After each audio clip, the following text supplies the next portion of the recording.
హల్లెలూయా. ఈ ఉదయకాల సమయంలో కొద్ది నిమిషాలు దేవుని యొక్క వాక్యాన్ని మనం ధ్యానం చేసుకుందాం. లూకాసు సువార్త 2వ అధ్యాయము 14వ వచనాన్ని చదువుకుందాం. సర్వోన్నతమైన స్థలములలో దేవునికి మహిమయు, ఆయనకు ఇష్టులైన మనుషులకు భూమి మీద సమాధానమును కలుగును గాక అని దేవుని స్తోత్రము చేయుచుండెను.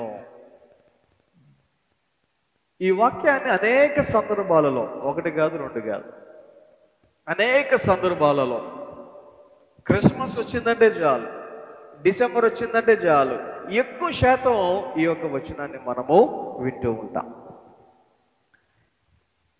ఈ రోజున దేవుని యొక్క వాక్యములో నుంచి, విజయ్ ఈ బాక్స్ తగ్గించు, దేవుని యొక్క వాక్యంలో నుంచి ఆల్రెడీ పోయిన ఆదివారం నేను మీకు చెప్పాను, ఈ వచనాన్ని 2 భాగాలుగా నేను మీకు చెప్పబోతున్నాను అని పోయిన ఆదివారమే నేను మీకు చెప్పడం జరిగింది.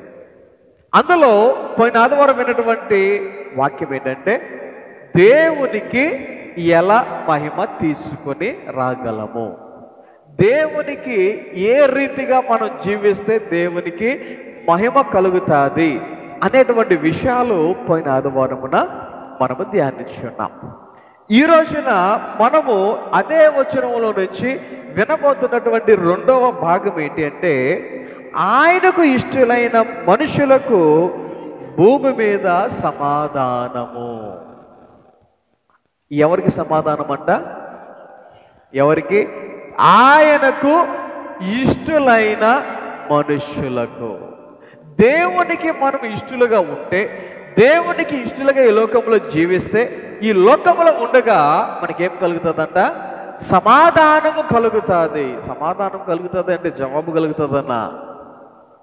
ఇక్కడ ఈ వాక్య ప్రకారంగా సమాధానము అంటే శాంతి, ఇంగ్లీష్లో పీస్ అన్నారు, నెమ్మది. ఎవరికి? దేవునికి ఇష్టలైన వారికి.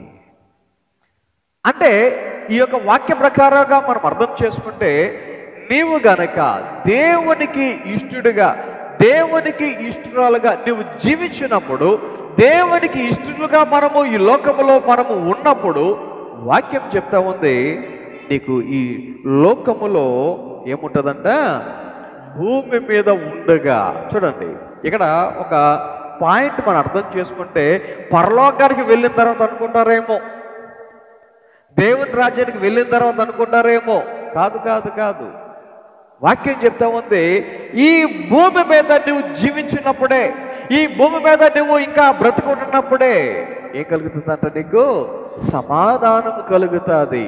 ఈ లోకంలో అనేక మంది సమాధానం లేక, నెమ్మది లేక, శాంతి లేక ఇబ్బందులు పడుతున్నటువంటి పరిస్థితులు ఎంతమంది ఎదుర్కొంటూ ఉన్నారో, ఎంతమంది సమాధానం ఎక్కడ దొరుకుతుందా అని ప్రయత్నాలు చేస్తూ ఉన్నారో.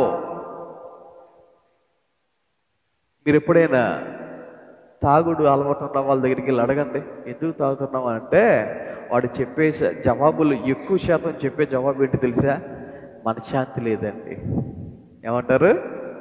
ఏమి లేదంట?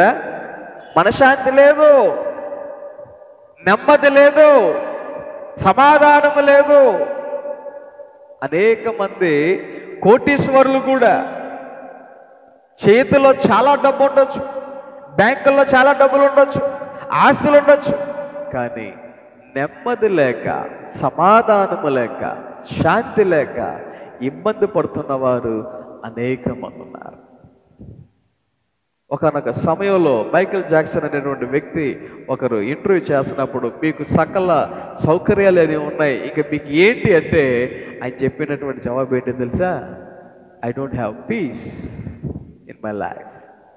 నా జీవితం ఏమి లేదు, శాంతి లేదు, సమాధానం లేదు, నెమ్మది లేదు అనేటువంటి జవాబునిచ్చినట్టుగా మనం పేపర్లో చదవచ్చు.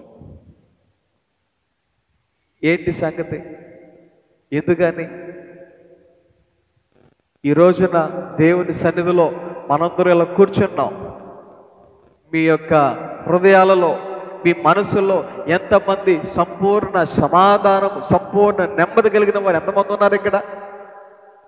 ఒక్కొక్కరిని అడిగితే లిస్ట్ చెప్పొచ్చు. నాకు ఈ కష్టం ఉంది, నాకు ఆ బాధ ఉంది, నాకు ఆ ఇబ్బంది ఉంది, నాకు ఈ శ్రమ ఉందని ఎంతోమంది ఎన్నో రకాలైనటువంటి లిస్టులు మనకు నోటంట రావచ్చు.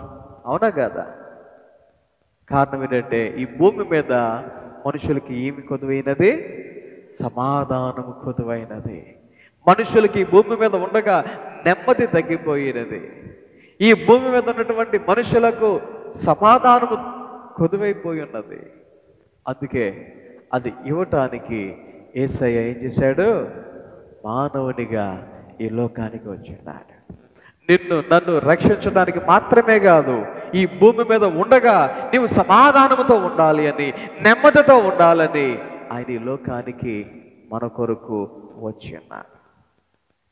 అయితే వాక్య ప్రకారంగా మనము కొన్ని విషయాలు కనుక గమనిస్తే, మనిషికి భూమి మీద సమాధానము రావాలి అంటే గమనించండి, వాక్య ప్రకారముగా మనము ఆ యొక్క లైన్ చూసిన, లేకపోతే ఆ యొక్క క్రమాన్ని చూసిన, మొదట దేవునికి మహిమ రావాలి. మొదట ఏం కలగాలి? దేవునికి మహిమ. ఇప్పుడు యేసయ్య పుట్టుట ద్వారా, యేసయ్య లోకానికి రావటం ద్వారా ఆయన తండ్రికి మహిమను తీసుకుని వచ్చినట్టుగా మరి పోయిన వారం దేవునికి వాక్యంలో మనము చదివాం. యోహాను సువార్త 17వ అధ్యాయంలో. అంత మాత్రమే కాదు, ఇంకొక మాట నేను మీకు చెప్తాను. అదేంటంటే, మనిషికి కూడా, మానవునికి కూడా, మానవుడు ఏదైతే దేవుని యొక్క మరి మాటను వినకుండా, దేవుని యొక్క మాట వ్యతిరేకంగా చేసి ఏ మహిమనైతే పోగొట్టుకున్నాడో, ఒక రకంగా చెప్పాలంటే యేసయ్య పుట్టుక ద్వారా మరల మానవునికి ఆ మహిమను యేసయ్య తీసుకుని వచ్చాడు. అంత మాత్రమే కాదు, ఇప్పుడు ఏం తీసుకొస్తున్నాడంట? భూమి మీద సమాధానము తీసుకుని వస్తూ ఉన్నాడు అని దేవుని యొక్క వాక్యము తెలియజేస్తాం. అయితే ఇక్కడ కండిషన్ ఉంది. ఇక్కడ ఏముంది? కండిషన్ ఉంది. ఈ భూమి మీద ఎవరికి సమాధానం, ఎవరికి నెమ్మది, ఎవరికి శాంతి? సింపుల్. ఎవరికంట? ఆయనకు ఇష్టులైన మనుషులకు. ఎవరికంట? ఆయనకు ఇష్టులైన మనుషులకు. ఈ రోజున నీవు దేవునికి ఇష్టడుగా, దేవునికి ఇష్టరాలుగా నువ్వు జీవించగలిగితే ఖచ్చితంగా ఆ సమాధానం నీదే, ఖచ్చితంగా ఆ నెమ్మది నీదే, ఖచ్చితంగా ఆ యొక్క శాంతి నీదే, నో డౌట్. కారణం ఏంటంటే నువ్వు దేవునికి ఎలాగున్నావు? ఇష్టరాలుగా, ఇష్టడుగా ఉన్నావు కాబట్టి. తల్లిదండ్రులకి పిల్లలంటే ఇష్టం. తల్లిదండ్రులకి ఎవరంటే ఇష్టం? పిల్లలంటే ఇష్టం. ఒకలే ఉన్నారనుకోండి, మొత్తం ఆ ఇష్టం అంతా వాళ్ళదే. ఒకవేళ ఇద్దరుంటే ఇష్టాల్లో కొంచెం తేడా ఉండొచ్చు. ఇష్టంలో కొద్దిగా, పెద్దోడంటే బాగా ఇష్టం, చిన్నోడంటే కొద్దిగా ఇష్టం, లేకపోతే చిన్నోడంటే చాలా ఇష్టం, పెద్దోడంటే కొద్దిగా ఇష్టం అన్నట్టుగా. అవునా కదా? కారణం ఏంటి అంటే, ఇష్టం లేదని కాదు, ఇష్టము ఉన్నట్టే, కాకపోతే కొద్దిగా అంటే కొద్దిగా తేడా అనేది కనబడుతూ ఉండొచ్చు కదా. ఓకే, ఇప్పుడు దేవునికి మనం ఎలా ఉండాలంట? ఇష్టలుగా ఉండాలి. మరి దేవునికి ఎలా ఇష్టలుగా ఉండగలుగుతాం? దేవునికి ఎలా ఇష్టలుగా ఉండగలుగుతాం? దేవుని యొక్క వాక్య ప్రకారంగా మనం గమనిస్తే, ఈ ఉదయకాల సమయంలో నేను మీకు కొన్ని మాటలు చెప్తా. సామెతల గ్రంథము 11వ అధ్యాయము, సామెతల గ్రంథము 11వ అధ్యాయము 20వ వచనం చదువుదాం. చూడండి. మూర్ఖ చిత్తులు యెహోవాకు హేయులు, యథార్థముగా ప్రవర్తించువారు ఆయనకు ఎవరంట? ఎవరంటే దేవునికి ఇష్టలంట? ఇక్కడ దేవుని యొక్క వాక్యంలో చూస్తున్నాం. సామెతల గ్రంథము 11వ అధ్యాయము 20వ వచనంలో వాక్యం చెప్తుంది, యథార్థముగా ప్రవర్తించువారు ఆయనకు ఇష్టలు. ఈ యొక్క భాగాన్ని కనుక మనం గమనించగలిగితే, దేవునికి మనం ఇష్టలుగా ఉండాలంటే ఎలా ప్రవర్తించాలంట? ఎలాగా? యథార్థముగా. ఇప్పుడు యథార్థముగా ప్రవర్తించడం అంటే, యథార్థముగా ప్రవర్తించడం అంటే ఆలోచన చేయండి. నీవు మనసులో ఎలా ఉండాలన్నమాట? యథార్థత. కొన్నిసార్లు కొంతమంది మీరు గమనించండి, మనిషి ఉన్నప్పుడు ఒకలాగా మాట్లాడతాడు, మనిషి లేనప్పుడు ఇంకోలాగా మాట్లాడతాడు. మనిషి ఎదురుకుండా కనబడినప్పుడు ఒకలాగా మాట్లాడతాడు, మనిషి కనబడినప్పుడు ఇంకోలాగా మాట్లాడుతూ ఉంటాడు. యథార్థత ఎక్కడ ఉన్నట్టు? అవునా కదా? దేవునికి ఎవరు కావాలి? దేవునికి ఎవరంటే ఇష్టలంట? యథార్థముగా. ఒకరు చూస్తున్నారా లేదా అనేది కాదు, నీలో ఉండాలి. ఏంటి? యథార్థత. ఎవరు చూడకపోయినా నువ్వు ఎలాగుండాలి? దేవునికి ఇష్టడుగా, ఇష్టరాలుగా ఉండాలి. అటువంటి యథార్థత నీలో ఉన్నప్పుడు నువ్వు దేవునికి ఎలాగుంటావంట? ఇష్టరాలుగా ఉంటావు, ఇష్టడుగా ఉంటావు. గమనించండి, ఒక సందర్భంలో దేవుడు దావీదును ఎన్నుకొట్టగల కారణం ఏంటో తెలుసా? సౌలును కాదని దావీదును దేవుడు ఎన్నుకొట్టగల కారణం ఏంటో తెలుసా? అపోస్తలుల కార్యములు 13వ అధ్యాయము అక్కడ 22వ వచనంలో చదివితే వాక్యం ఇలా చెప్తా ఉంది, దావీదు దేవునికి ఎలాగున్నాడంట? చదవండి అన్నమాట.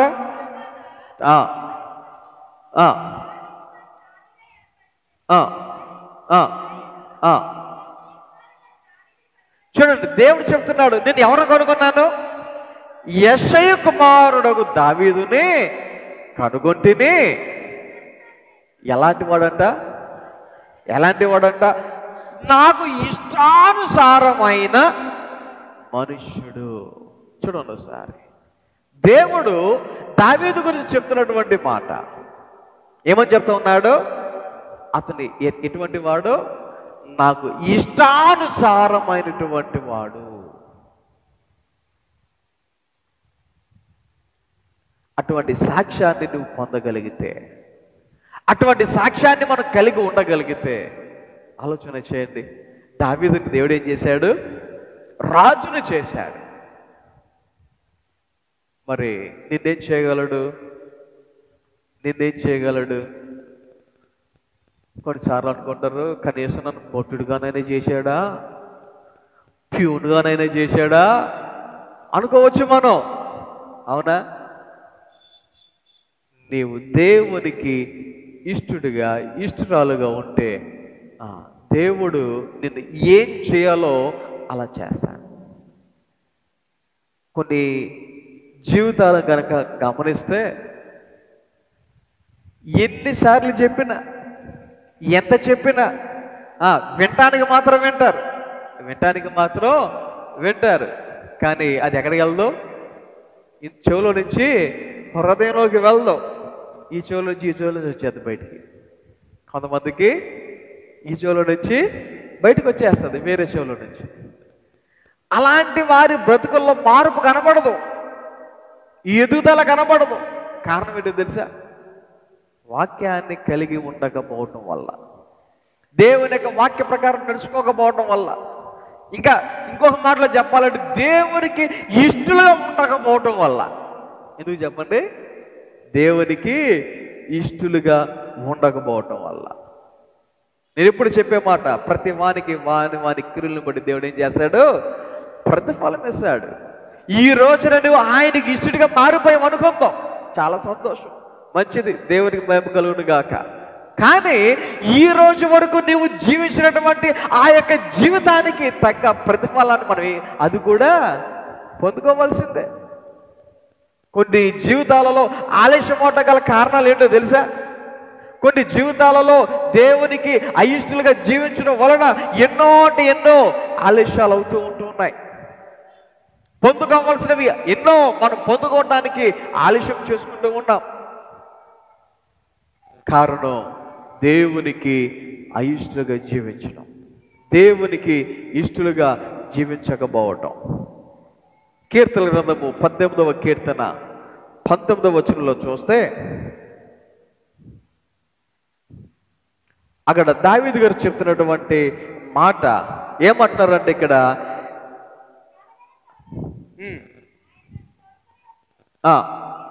నేను ఆయనకు ఇష్టడను గనుక ఏం చేశాడంట, ఆయన నన్ను తప్పించెను. దావీదు గారు చెప్తున్నటువంటి మాట. ఆయన ఒక రకంగా చెప్పాలంటే ఆయన అనుభవంలో నుంచి చెప్తున్నటువంటి మాట. ఏమని చెప్తా ఉన్నాడు, నేను ఆయనకు ఇష్టడను గనుక దేవుడు ఏం చేస్తున్నాడు, నన్ను తప్పించెను.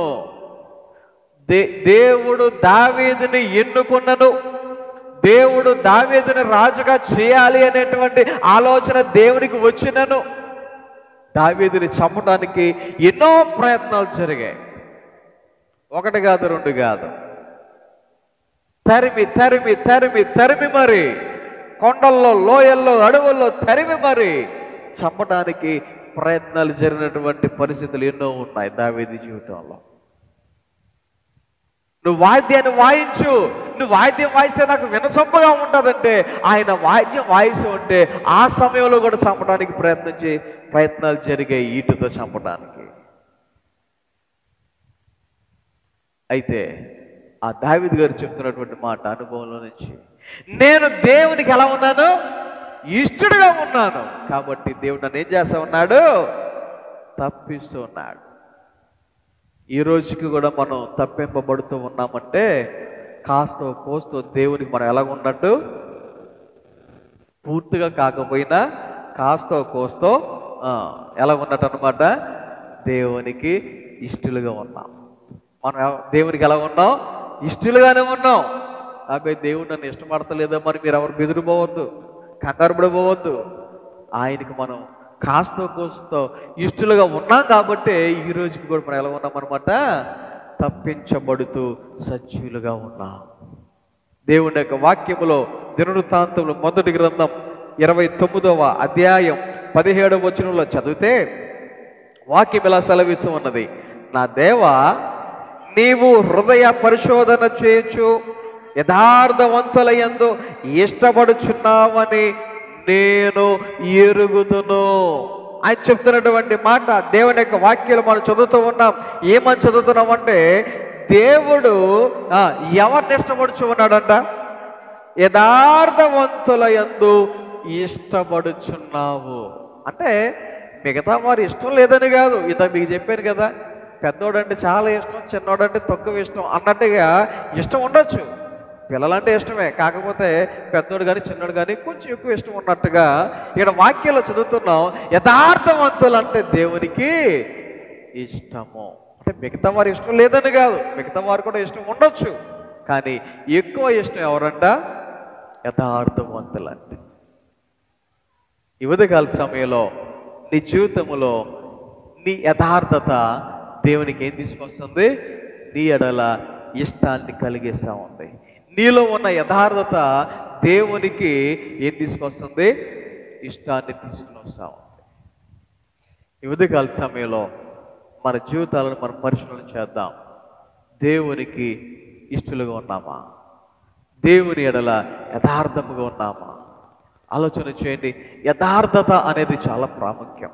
యథార్థత అనేది చాలా అంటే చాలా ప్రాముఖ్యమైనది. అది దేవునికి నీకు మాత్రమే కాదు, దేవునికి నీకు మాత్రమే కాదు, సమాజంలో కూడా చాలా ప్రాముఖ్యమైనది. ఈ మధ్య నేను ఒక న్యూస్ చదివాను. ఒక ఆటోలో ఒక వ్యక్తి, ఆటో డ్రైవర్ పోలీస్ స్టేషన్కి వెళ్ళి ఆ బ్యాగ్ అప్పచెప్పాడంట. ఆ వ్యక్తి గురించి పేపర్లో చాలా అంటే చాలా మంచిగా రాశారు. ఏంటి అంటే ఆ బ్యాగులు ఇంచుమించు 5 లక్షల రూపాయలు ఉన్నాయంట. బ్యాగులో ఎంత ఉన్నాయి, 5 లక్షల రూపాయలు ఉన్నాయంట. ఆ ఆటో ఎక్కిన వాళ్ళు ఆ బ్యాగులో డబ్బులు మర్చిపోయి ఆ బ్యాగ్ని ఆటోలో మర్చిపోయి దిగేసి వెళ్ళిపోయారు. అయితే ఆ ఆటోలో డ్రైవర్ ఆ యొక్క బ్యాగ్ చూసి, అరే ఇదేంటబ్బా బ్యాగ్ మర్చిపోయారు, వాళ్ళకి ఫోన్ చేద్దాం, ఫోన్ నెంబర్ తెలియదు, బ్యాగులు ఏమన్నా ఉన్నాయో చూద్దామని బ్యాగ్ ఓపెన్ చేద్దాం, డబ్బులు కనపడ్డాయంట. అది కూడా 100, 50 కాదు, ఎంత 5,00,000 రూపాయలు. అదే బ్యాగ్ నీకు దొరికితే నువ్వేం చేస్తావు? పట్టు చీరలు కొన్ని, జీన్స్ ప్యాంట్లు కొన్ని, బంగారం లేకపోతే ఎన్ని ప్లాన్లు చేస్తాయి ఒక్క సెకండ్లో, ఎన్ని ప్లాన్లో కదా. అదే యథార్థత ఉంటే అయ్యో పాపం అని చెప్పి వాడు తీసుకెళ్ళి పోలీస్ స్టేషన్లో చెప్పాడంట. వాడి గురించి పేపర్లు రాసుకుంటూ వచ్చారు. గమనించండి, యథార్థత అంటే అది. ఎవరు చూడటం లేదు కదా, నేను ఏం చేసినా పర్వాలేదు, అది కాదు. ఎవరు చూడకుండా ఉన్నప్పుడే నీలో ఉన్న యథార్థత బయట కనబడుతుంది. ఎవరు లేనప్పుడే నీలో ఎంత యథార్థత ఉన్నదనేది బయటపడుతుంది. కాబట్టి యథార్థవంతులంటే దేవునికి ఇష్టలు. ఇప్పుడు దేవునికి ఇష్టలుగా ఉంటే ఈ భూమి మీద నీకు ఏం దొరుకుతుంది? సమాధానం దొరుకుతుంది. రెండవదిగా ఇంకొక పాయింట్, ఇంకా దేవునికి ఎవరు ఇష్టలు అనేటువంటి విషయాన్ని కనుక మనం గమనిస్తే సామెతల గ్రంథము 11వ అధ్యాయము 22వ వచనం చదువుదాం. చూడండి. ఒక్క నిమిషం, నేను కూడా ఏదో మిస్ అయినట్టున్నాను. ఇక్కడ దేవుని యొక్క వాక్యంలో మనం చదివితే ఎవరు దేవునికి ఇష్టలు అనేటువంటి మాటకి సత్యవర్తనులు ఆయనకు ఇష్టలు అని ఉంటుంది. ఎవరంట? సత్యవర్తనులు దేవునికి ఇష్టలు. చదవండి ఒకసారి ఆ మాట ఎక్కడ ఉందో మీకు ఏమైనా ఐడియా ఉందా? Right 12:22 sorry. అబద్ధమాడు పెదవులు యెహోవాకు హేయులు, సత్యవర్తనులు ఆయనకు ఇష్టలు. చూసారా? సామెతల గ్రంథము 12వ అధ్యాయము 22వ వచనం వాక్యం చెప్తున్నటువంటి మాట, సత్యవర్తనులు ఎవరికి ఇష్టం? ఆయనకు ఇష్టం. అంటే దాని అర్థం ఏంటి? సత్యవర్తనులు అంటే అర్థం ఏంటి? ఒక రకంగా చెప్పాలంటే నిజం పలుకువాడు. ఇంకో మాటలో చెప్పాలంటే అబద్ధం ఆడని వాడు. చిన్నప్పుడు ఒక కథ చెప్పేవారు, ఏమి లేదు, పులి పులి పులి అని అరిచాడంట ఒకడు. ఏం జరిగింది? ఊరంతా వచ్చేసారు మనం రక్షించడానికి. తీరా చూస్తే తూచ్, పులి లేదు గిలి లేదు అన్నాడంట. వెళ్ళిపోయారు. రెండోసారి మరలా అరిచాడంట, బాబోయ్ పులి బాబోయ్ పులి. పరిగెట్టుకొచ్చారంట జనాలందరూ కాపాడదామని. మళ్ళీ జోక్ అన్నాడంట, లేకపోతే ఇప్పటి కాలంలో ప్రాంక్ అన్నాడంట. ఇప్పటి కాలంలో జనాలందరూ కూడా ఈ మధ్య ఈ ట్రెండ్ ఫాలో అవుతారు కదా, ప్రాంక్ అన్నాడంట. ప్రాంక్ అనుకుని వెళ్ళిపోయారు. ఈసారి 3సారి నిజంగా పులి వచ్చిందంట. నిజంగా పులి వచ్చిందంట. ఈసారి కేకలు మామూలుగా లేవు, బాబోయ్ పులి నన్ను రక్షించండి రక్షించండి అని. జనాలు వచ్చారా? వెళ్ళిన తర్వాత ప్రాంక్ అంటారు, హాయ్ చెప్పంటారు, కెమెరా షూట్ అంటారు.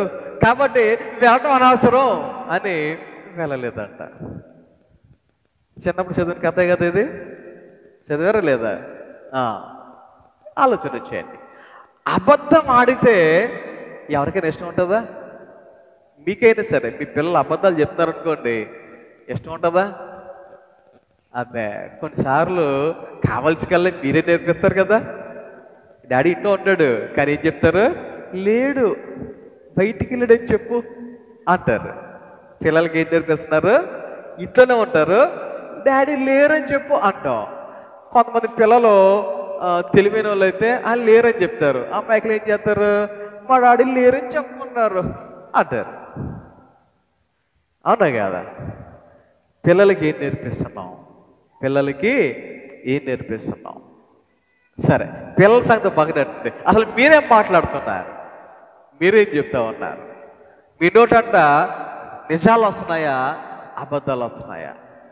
ఎందుకంటే దేవుని యొక్క వాక్యం చెప్తుంది, సత్యవర్తనులు ఆయనకు ఇష్టలు. దేవుని యొక్క వాక్యంలో యేసయ్య ఈ లోకంలో ఉన్నప్పుడు ఆయన చెప్తున్నటువంటి ఒక మాట, యోహాను సువార్త 17వ అధ్యాయము 17వ వచనంలో చదివితే, సత్యమందు వారిని ప్రతిష్ఠ చేయము, నీ వాక్యమే సత్యము. మనల్ని ఏం చేయమని వాక్యం చెప్తా ఉంది? సత్యమందు ఏం చేయాలంట? ప్రతిష్ట చేయాలి. మనం ఎక్కడ ప్రతిష్ఠం అవ్వాలి అంటే సత్యమందు. ఎందుకంటే దేవుని వాక్యమే సత్యం, ఆయన వాక్యమే సత్యం. అందుకని యేసయ్య లోకంలో ఉన్నప్పుడు చెప్పినటువంటి మాట, నేనే మార్గమును సత్యమును జీవమునై ఉన్నాను. యోహాను సువార్త 14:6 చదువుతాం కదా, ఆయన చెప్తానమాట, నేనే సత్యము. ఆయనలో మనం ఉండాలి, ఆయన యందు మనం ఉండాలి, ఆయన బిడలుగా మనం ఈ లోకంలో జీవించగలగాలి. ఆ సత్యములో నువ్వు ఉంటే వాక్యం చెప్తుంది, నువ్వు ఎవరికి ఇష్టమవుతావు? దేవునికి ఇష్టమవుతావు. నువ్వు సత్యముతో ఉంటే నువ్వు ఆయనకు ఇష్టడుగా ఇష్టరాలుగా ఉంటావు. మీకు పోయిన వారమో అంతకుముందు వారమో ఒక వాక్యాన్ని నేను మీకు చెప్పాను. అపోస్తుల కార్యాలలో చూస్తే అననీయ సప్పీరా అనేటువంటి భార్య భర్తల గురించి ఈ నెలలోనే చెప్పినట్టు గుర్తు నాకు. మొన్న ఆదివారం కాకుండా అంతకుముందు ఆదివారం. ఓకే, ఏం చెప్పాను? వారిద్దరూ వారి మనసులో పొలం అమ్మి ఆ డబ్బులు దేవుని సేవకుల దగ్గరికి వచ్చి ఇద్దాము అనుకున్నారు. వారు మనసులో అనుకున్న మాట ఓకే, మనసులో అనుకున్న మాట వరకు ఓకే. కానీ చేతికి డబ్బులు వచ్చేసరికి వారికి ఏం పుట్టింది? ఆ ఆలోచన మారిపోయింది. వాళ్ళ యొక్క ఆలోచన మారిపోయింది. సగం కొంచెం దాచుకొని కొంచెం ఇద్దాం అనేటువంటి మార్పు వచ్చింది. సరే, అలాగే తీసుకొచ్చి ఇచ్చారు. దేవుని సేవకుడు అడిగాడు, మీరు అనుకున్నదంతా ఇచ్చిందంతా. వాళ్ళు ఏం చెప్పారు? ఇంతకే అమ్మితిమే. నిజమా అబద్ధం? అది నిజమా అబద్ధమా? ఆలోచన చేయండి. వారు అబద్ధం చెప్పడం ద్వారా ఏం జరిగింది? మీరు ఇక్కడ ఒక పాయింట్ అర్థం చేసుకోండి. వారు డబ్బును దాచడం వల్ల కాదు వాళ్ళు చనిపోయింది. అక్కడ డబ్బును దాచుకోవడం వల్ల కదా వారు అక్కడ చనిపోయింది. అక్కడ చనిపోవడం గల కారణం ఏంటి తెలుసా? అబద్ధం చెప్పడం ద్వారా. ఎందుకంటే దేవుని సేవకుడు అడిగినప్పుడు, అయ్యో నేను తప్పు చేశాను, నాకు క్షమించు అని అక్కడ అప్పటికప్పుడు ఒకవేళ పాప క్షమాపణ అడిగితే, క్షమించమని అడిగితే, వారి యొక్క తప్పును ఒప్పుకుంటే పరిస్థితి ఇంకోలాగుండేది, శిక్ష ఇంకోలాగుండేది. అవునా కదా? అర్థమవుతుందా మీకు? చనిపోగల కారణం ఏంటో తెలుసా? అబద్ధం, నిజం పలకకపోవటం, సత్యాన్ని పలకకపోవటం. చాలా మందికి ఈ అబద్ధం అనేది నాలికి చివర ఉండదు అనమాట. కొంతమందిని అడిగితే తెలీదు. పిల్లల్ని మీరు ఎక్కువగా గమనించండి, ఏమో మర్చిపోయా, ఇలాంటి మాటలు ఎక్కువగా వస్తూ ఉంటాయి. ఎందుకో తెలుసా? తప్పించుకోవటానికి. నిజంగా కాదు, అది తప్పించుకోవటానికి. పరలోకములో ఎవరు ఉంటారు ఎవరు ఉండరు అనేటువంటి లిస్ట్ ఒకటి ఉంది. ఆ లిస్టులో మనము ప్రకటన గ్రంథం 21వ అధ్యాయంలో చదివితే అందులో వీళ్ళు కూడా ఉన్నారు. ఎవరు? అబద్ధమాడువారు. పరలోకములో చోటు ఎవరికి దక్కదు అనేటువంటి లిస్టులో ఎవరున్నారు? అబద్ధమాడువారు. కారణం ఏంటి అంటే, అబద్ధము అనేది ఎవరి నుంచి ప్రారంభమైంది? అపవాది నుంచి ప్రారంభమైంది. అది సాతాను గాడు ప్రారంభించాడు. దేవుడు నువ్వు చస్తావు అని చెప్తే వీడేం చెప్పాడు? చావనే చావవు అని చెప్పాడు. అది నిజమా అబద్ధమా? అందుకనే వాక్యంలో చదివితే అపవాది అనేవాడు అబద్ధికుడును, ఇంకా ఇంకా అబద్ధకులకు జనకుడునై ఉన్నాడు అని వాక్యం చెప్తా ఉంది. కాబట్టి అబద్ధం చెప్పే వాళ్ళందరూ ఎవరి పిల్లలు అనమాట? అబద్ధం చెప్పే వాళ్ళందరూ ఎవరి పిల్లలు? సిగ్గుపడతారే? అబద్ధం చెప్పే వాళ్ళందరూ ఎవరు చెప్పండి? అపవాది పిల్లలే. డౌటా ఏమైనా? ఆలోచన చేయండి. దేవుని పిల్లలకు ఉండేటువంటి లక్షణాలు యథార్థత, పరిశుద్ధత, నీతి, ఈ లక్షణాలు. మరి సాతాను సంబంధించినటువంటి వారి లక్షణాలు ఏంటనమాట? అందులో ఒకటి అబద్ధికులు. ఈ ఉదయకాల సమయంలో వాక్యం వింటున్న నీ జీవితంలో ఒకవేళ ఇప్పటి వరకు అబద్ధం అనే దానిని నువ్వు సీరియస్గా తీసుకోలేదేమో, ఏ ఏముందిలే తప్పించుకుంటాకి ఏదో మాట పలికేయచ్చులే అని అనుకుంటున్నావేమో. జాగ్రత్త. కారణం ఏంటంటే అబద్ధికులు ఎక్కడ ఉంటారు? పరలోకములో ఉంటారు. దేవుని యొక్క వాక్య ప్రకారంగా మనం గమనించండి. దేవుని యొక్క బిడులుగా ఆయన యొక్క రాజ్యంలో నువ్వు ఉండాలి అంటే ఖచ్చితంగా మనము సత్యవర్తనులుగా ఉండవలసిన వారమై ఉన్నాము. వాక్యం చెప్తా ఉంది. నీవు ఎక్కడంటే సామెతలు 23వ అధ్యాయము 23వ వచనంలో చదివితే, సత్యమును అమ్మివేయక దానిని కొని ఉంచుకొనుము అని చెప్తుంది వాక్యం. అక్కడ సత్యాన్ని ఏం చేయొద్దంట? అమ్మివేయక కొని ఉంచుకో. సత్యాన్ని ఉంచుకోవాలి అంటే స్టాక్ ఉండాలంట నీ దగ్గర. నీ దగ్గర ఏముండాలి? స్టాక్ ఉండాలి. మన ఇంట్లో బియ్యం స్టాక్ ఉంటాయి ఉండవా? కూరగాయలు అయితే అయిపోతూ ఉంటాయి, చికెన్ అయితే అయిపోతూ ఉంటాయి. అవి స్టాక్ పెట్టుకోలే. చికెన్ని స్టాక్ పెట్టుకోకపోవచ్చు ఎక్కువ మంది. బియ్యాన్ని ఏం చేస్తూ ఉంటాం? ఎప్పుడు ఇంట్లో ఉండదని చూసుకుంటామో చూసుకోమా? అలాగే సత్యాన్ని కూడా ఏం చేయాలంట? ఉంచుకోవాలంట. నీలో సత్యాన్ని నువ్వు వాడేదే కాకుండా ఇంక ఎక్స్ట్రా ఉండాలంట నీ దగ్గర. మరి మన దగ్గర సత్యం అనేది ఎక్స్ట్రా ఉంటుందా? అబద్ధాలు అనేవి ఎక్స్ట్రా ఉంటున్నాయా? ఆలోచన చేద్దాం. తర్వాత 3వ పాయింట్, దేవునికి ఎవరు ఇష్టలు? ఒకటి యథార్థవంతులు అంటే దేవునికి ఇష్టలు. రెండవదిగా సత్యవర్తనులు అంటే దేవునికి ఇష్టలు. మూడవదిగా ఇంకొక పాయింట్ మీకు చెప్తాను. హెబ్రీయులకు రాసిన పత్రిక 11వ అధ్యాయము 6వ వచనంలో మనం చదివితే, విశ్వాసము లేకుండా దేవునికి ఇష్టడై ఉండుట అసాధ్యము. మనందరికీ తెలిసినటువంటి మాటే, అనేక సార్లు విన్నటువంటి వచనమే. వాక్యం చెప్తే ఉంది ఏమని? విశ్వాసము లేకుండా, ఏమి లేకుండా? విశ్వాసము లేకుండా దేవునికి ఇష్టడై ఉండుట అసాధ్యము. కూరలో ఎన్నైనా వేయండి, ఉప్పు లేకపోతే రుచిగా ఉంటుందా? నూనె వేసారు, ఉల్లిపాయలు వేసారు, కొత్తిమీర వేసారు, లేకపోతే కారం వేసారు, పసుపు వేసారు, మసాలాలు వేసారు, అన్నీ వేసేసామండి అనొచ్చు. ఉప్పు లేకపోతే నోట్లో ముద్ద దిగుద్దా? అవునా కదా? అలాగే మనిషి జీవితంలో నీలో ఎన్ని క్వాలిటీస్ ఉన్నా ఇంకొక క్వాలిటీ, దేవునికి ఇష్టడుగా ఉండాలి అంటే ఎలా ఉండాలంట? విశ్వాసిగా, విశ్వాసము గలవారుగా ఈ లోకములో మనము ఉండాలి. అప్పుడే నువ్వు ఆయనకు ఇష్టడవు. ఆలోచన చేయండి. ఒకసారి పడవలో అందరూ ప్రయాణం చేస్తున్నప్పుడు ఆ పడవ కొద్దిగా తుఫాను వల్ల అటు ఇటు అటు ఇటు అటు ఇటు మరి ఊగిపోతున్నటువంటి పరిస్థితుల్లో అందరూ భయపడిపోతూ ఉన్నారంట. మామూలు భయం కాదు, చాలా భయపడుతూ ఉన్నారంట. కానీ ఒక పిల్ల మాత్రం హాయిగా చదువుకుంటా ఆడుకుంటా అలా ఉందంట. అందరూ భయపడుతున్నారు, ఈ పిల్ల మాత్రం భయపడటంలా. ఎవరో ఉండబట్టలేక ఆ పిల్లని అడిగారంట, మేమందరం ఎంతలాగా భయపడిపోయి చచ్చిపోయేటట్టుగా మా ప్రాణాలు అరచేతులు పట్టుకున్నాడు, నువ్వేంటి ఎంత ధైర్యంగా ఉన్నావంటే ఆ పిల్ల చెప్తుందంట ఒక మాట లాస్ట్లో, ఈ పడవ నడిపేది మా డాడీయే. ఏమందంట? ఈ వాడు నడిపేది మా డాడీయే. నాకు భయం లేదు, ఎందుకంటే మా డాడీ ఎలాగైనా నన్ను కాపాడుతాడు, బాగా నడపగలుగుతాడు అనేటువంటి ధైర్యంతో ఆ మాట చెప్తుందంట. అవునా కదా? గమనించండి ఒకసారి.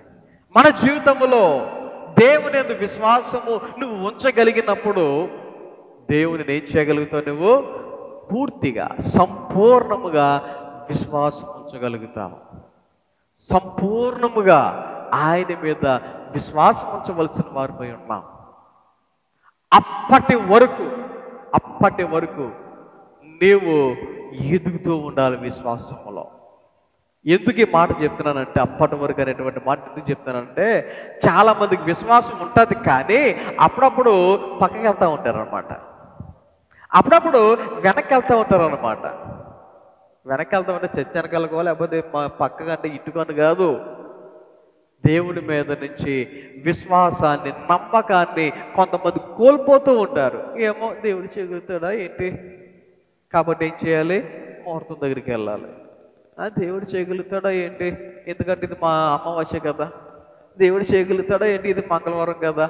కొంతమందికి ఇంకా వాక్యాన్ని వింటున్నా, దేవుని యొక్క సన్నిధికి వస్తూ ఉన్నా, బైబిల్ చదువుతూ ఉన్నా, ప్రార్థనలు చేస్తూ ఉన్నా, కొంతమంది జీవితాలలో ఇవి ఇంకా ఇంకా ఇంకా వెంటాడుతూ ఉంటాయి. కొంతమందికి, అందరికీ కాదు, కొంతమందికి. ఆలోచన చేయండి, అలాంటి పరిస్థితి నీలో ఉంటే నువ్వు దేవునికి ఇష్టరాలుగా ఎలా ఉండగలుగుతావు? అర్థమవుతుందా? దేవుని మీద సంపూర్ణమైన నమ్మకాన్ని మనము కలిగి ఉండాలి. ఇంకొక వచనం దేవుని యొక్క వాక్యంలో నుంచి రోమాపత్రిక 14వ అధ్యాయం 18వ వచనం చదువుదాం. చూడండి. ఈ విషయమందు క్రీస్తునకు దాసుడైన వాడు దేవునికి ఇష్టడును మనుషుల దృష్టికి యోగ్యుడనై ఉన్నాడు. ఇంకొక మాట దేవుని యొక్క వాక్యములో మనం చదువుతూ ఉన్నాం. ఈ యొక్క వాక్యం చెప్తా ఉంది, ఏం చెప్తుంది అంటే, ఈ విషయంలో క్రీస్తుకు దాసుడైన వాడు ఎవరంట? దేవునికి దాసుడైన వాడు. ఎలా ఉంటాడు వాడు? దేవునికి ఇష్టడుగా. ఇప్పుడు దేవునికి దాసులు అంటే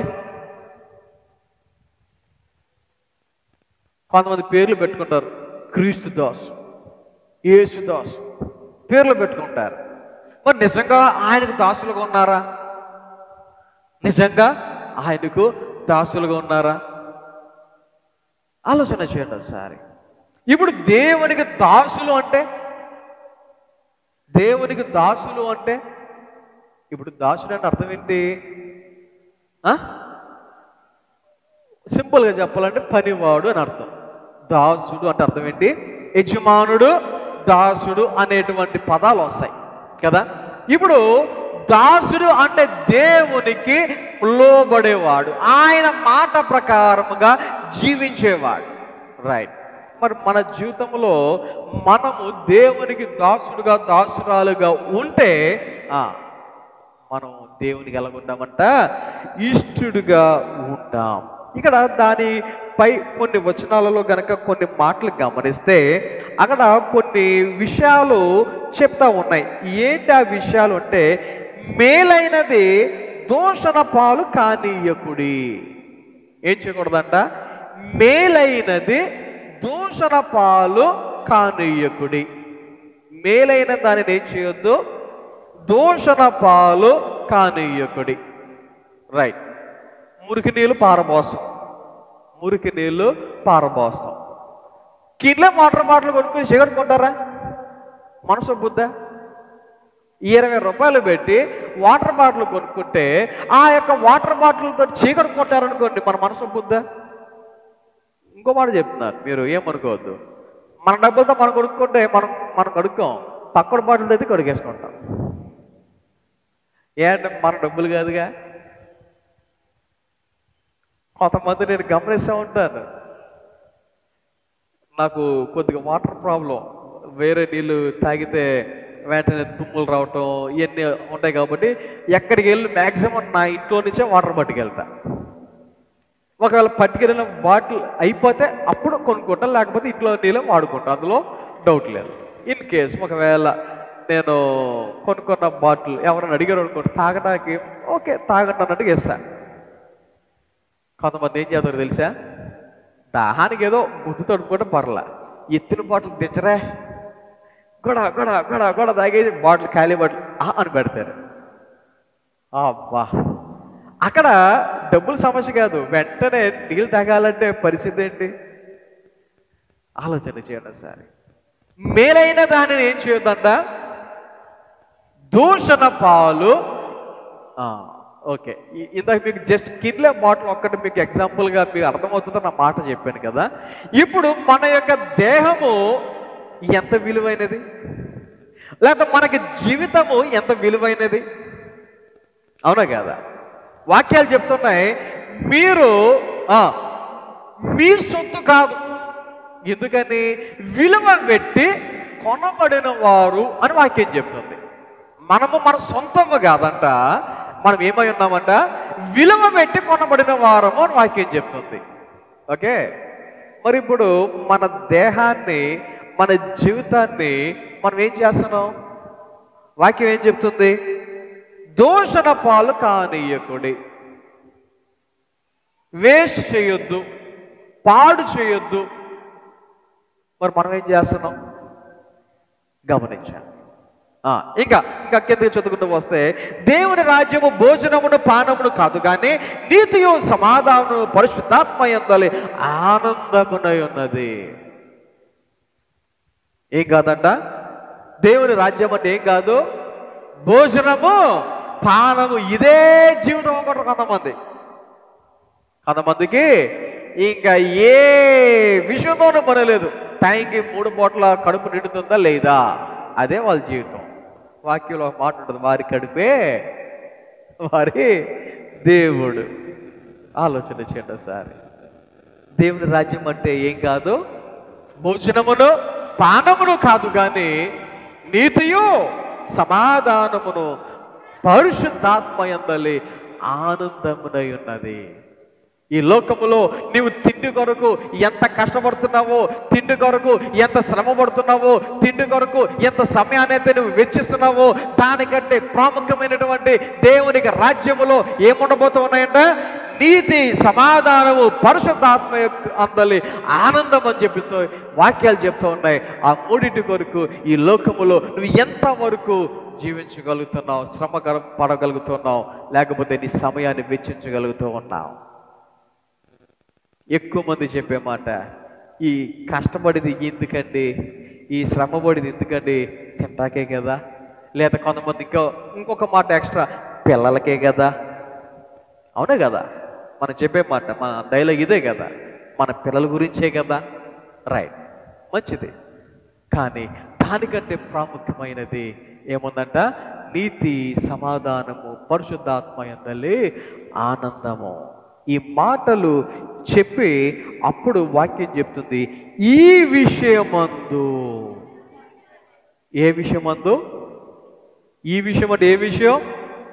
ఇది కాదు, పరలోక రాజ్యములో నీతి, సమాధానము, పరిశుద్ధాత్మ యందలి ఆనందం. ఈ విషయములో నువ్వు దేవునికి ఎలా ఉండాలంట? దాసుడుగా ఉన్నప్పుడు. ఇంకొక వాక్యం చదువుదాం. యోహాను సువార్త 8వ అధ్యాయం 29వ వచనం చదువుదాం. చూడండి.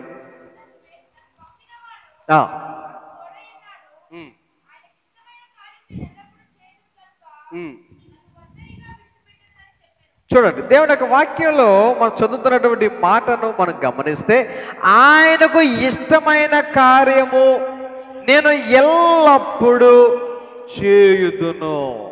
చూడండి ఒకసారి, ఆయనకు ఇష్టమైన కార్యమును ఏం చేయాలంటే మనము ఎల్లప్పుడూ చేయాలి.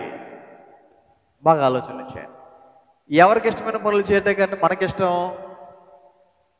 ఎవరికో చాక్లెట్ ఇష్టం అని చెప్పేసి మనం చాక్లెటే కొంటాం. అవునా? కొంతమందికి ఏదో ఈ కలర్ పువ్వు అంటే ఇష్టం అని ఆ పువ్వే కొంటాకి ఇష్టపడతారు కొంతమంది. లేకపోతే ఆ కలర్ పెన్ అంటే ఇష్టం అని చెప్పేసి అది కొంటాకే ఇష్టపడతారు కొంతమంది. అలాగ బట్టలు కావచ్చు, వస్తువులు కావచ్చు, బిర్యానీలు కావచ్చు, ఏదో ఒకటి ఇష్టమైంది అని చెప్పేసి అది తేవటానికే మన ప్రయత్నాలు. అవునా? ఓకే, మరి వాక్యం ఏం చెప్తుంది? ఆయనకు ఇష్టమైన కార్యము నేను ఎల్లప్పుడూ. రైట్, మరి ఆయనకి ఇష్టమైన కార్యాలంటే ఇప్పటివరకు ఎన్ని విన్నారు మీరు? 1 యథార్థత, 2 సత్యము, 3 విశ్వాసము, 4 ఆయనకు దాసులుగా మనము జీవించడం. అంటే ఆయన మాట ప్రకారముగా జీవించేవారుగా ఉండటం. దేవుని యొక్క వాక్యాలలో చదువుకుంటూ వెళ్తే ఇంకా చాలా ఉన్నాయి. భక్తులైన వారంటే ఆయనకి ఇష్టమని, విరిగి నలిగిన మనసు కలిగిన వారంటే ఆయనకి ఇష్టమని, ఇలాగ అనేకమైనటువంటి వచనాలు దేవుని యొక్క వాక్యాలలో ఉన్నాయి. అయితే నీ జీవితంలో నీవు గనుక ఆయనకి ఇష్టలుగా జీవించగలిగినప్పుడు, ఆయనకి ఇష్టలుగా నీవు జీవించుచూ ఉన్నప్పుడు, భూమి మీద ఉండగానే నీకేం కలుగుతుందంట? సమాధానం. భూమి మీద నువ్వు జీవించుచూ ఉన్నప్పుడే నెమ్మది. ఎంతమంది అయితే ఈ లోకములో అది లేక, సమాధానము లేక, నెమ్మది లేక, మరి వారు ఎంత ప్రయత్నం చేసినా అది లేక ఇబ్బంది పడుతున్న వారు ఎంతమందో. కానీ క్రిస్మస్ యొక్క ముఖ్య ఉద్దేశాన్ని కనుక నువ్వు గమనించగలిగితే, ఒకటి పరలోకములో దేవునికి మహిమైతే, భూమి మీద ఆయనకి ఇష్టలైన వారికి సమాధానం. నీకు సమాధానం తేవాలి అని, నీకు నెమ్మది తీసుకురావాలి అని, నీవు సంతోషముగా ఈ యొక్క భూమి మీద జీవించాలి అని ఆయన నీ కొరకు, నా కొరకు, మన కొరకు ఈ లోకానికి వచ్చినాడు. ఆయనకు ఇష్టలుగా నువ్వు జీవించుచున్నావా? ఆయనకు ఇష్టాలుగా నువ్వు ఉండగలుగుతున్నావా? ఈ సమయంలో మన యొక్క హృదయాలను పరిశీలన చేసుకుందాం. ఆయనకి ఇష్టలుగా ఈ లోకంలో జీవిద్దాం. దేవుని యొక్క సమాధానాన్ని, నెమ్మదిని పొందుకుందాం.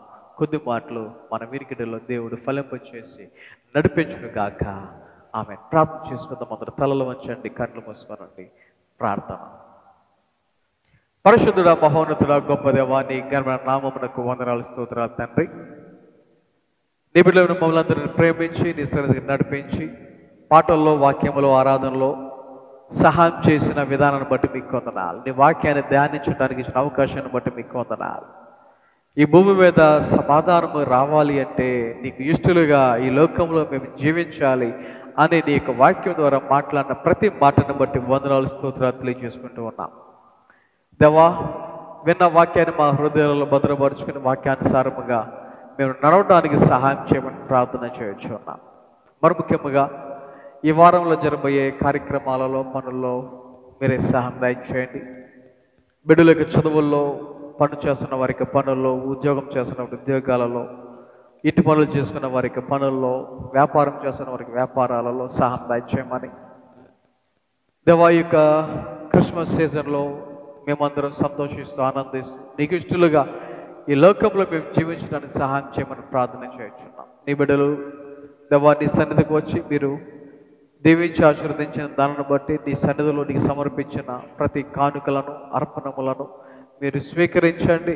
మీరు మహిమ పొందండి, నూరంతులుగా ఫలింపచేయండి. ఈ సమయంలో మమ్మల్ని మీ చేతిగా బిగించుకుంటూ ఉన్నాం. నీ బిడ్డలుగా, నీకు ఇష్టలుగా మేము జీవించడానికి సహాయం చేసి నడిపించమని యేసు నామమున ప్రార్థన చేయించుకున్నాం తండ్రి. ఆమేన్. మన తండ్రి అయిన దేవుని ప్రేమ, కుమారుడు యేసుక్రీస్తు వారి కృప, పరిశుద్ధాత్మికమైన సహవాసము, సహాయం ఇప్పుడు ఎల్లప్పుడు సదాకాలము తోడే నడిపించును గాక. ఆమేన్.